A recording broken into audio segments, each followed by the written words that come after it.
Make it clear that the proposition should be rejected, first, I'm going to discredit his one possible argument against my plan. My opponent attacks the idea of granting dolphins rights based on supposed facts that the hunt already violates Japanese law, and so the fact that the hunters ignore it means that they will ignore other legislation protecting dolphins.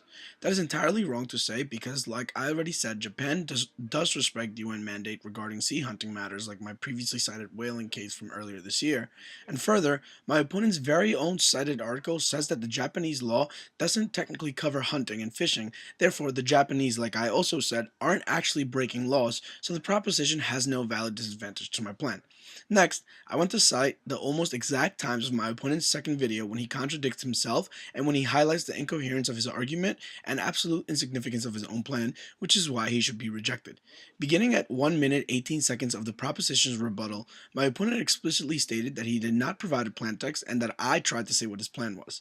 That is entirely wrong, as can be seen in the proposition's constructive video when my opponent directly stated that he simply affirmed the resolution and that he did not need to solve anything because quote, the best course of action, end quote, would be to bring this issue to a global platform which would eventually lead to solving the harms. I obviously took that simple acceptance of the resolution that provided no concrete plan or solvency, and I clearly addressed this issue in my constructive video where I effectively proved that his plan lacked any solvency and should therefore be rejected. Next, around the 2-minute mark of the proposition rebuttal, my opponent argues that solvency still doesn't matter and then begins to provide an explanation as to how his plan does actually have solvency, and further, that it is similar to my plan and as such it should be the one voted for. My opponent clearly did exactly what I predicted he would do. In my constructed video, I mentioned that the proposition should not be voted for even if he tried to provide solvency for his plan. He obviously did that in his rebuttal video and is attempting to make it seem like his solvency comes from the strengths of my plan. He said that Japan would in fact file the resolution demanding an end to the hunt, and he is clearly wrong in trying to spin my words to benefit himself, but it just doesn't work like that. As I said, my plan would be carried out in legal manners in order for Japan to comply positively. So my opponent's claim that a resolution just outright demanding the Japanese to stop the hunt will be effective is plainly wrong.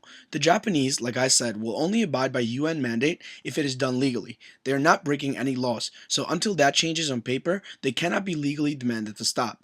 I suggested a legal demand and that would result in positive effects, but my opponent's suggestion to just demand an end without any substantial backup solves nothing at all. So, just to clarify and to solidify the reasons why the proposition does not deserve an affirmative vote, I want to sum up the main points of my argument. As was clearly proven, the proposition provided a plan that does absolutely nothing except make people talk about this issue, which will eventually somehow solve the harms. I explicitly showed that the proposition's plan lacked solvency, was not inherent, and thus completely insignificant, and even went ahead to predict that my opponent would attempt to provide those qualities for his plan, which is exactly what he did. My opponent attempted to stand by this point that his plan did not need solvency, but then, in a contradictory move, jumped right into trying to prove how it does solve things and how his proposed resolution is in fact the only plan that has any possible solvency based on information I provided. And well, simply, no. No, because I proved more than once that Japan will only abide by United Nations mandate if it follows the proper code of law. A resolution demanding an unwarranted end to the hunt is not a legal procedure. So no, it has no solvency, and even if it somehow did, the proposition conceded on the lack of solvency to his own plan a long time ago. Because the proposition's initial argument was proposing a plan that simply agreed with the resolution and that completely lacked solvency, inherency, and insignificance, reject them. Because the proposition, like I said they would, tried to provide new information to show how his plan does have solvency, reject them. Because even after trying to come up with some made-up solvency, the proposition still has none due to the lack of legality of his proposed actions, reject them. Reject the proposition that would accomplish absolutely nothing because it's not officially legal, and reject the proposition that tried to claim solvency after explicitly stating that it did not need any at all.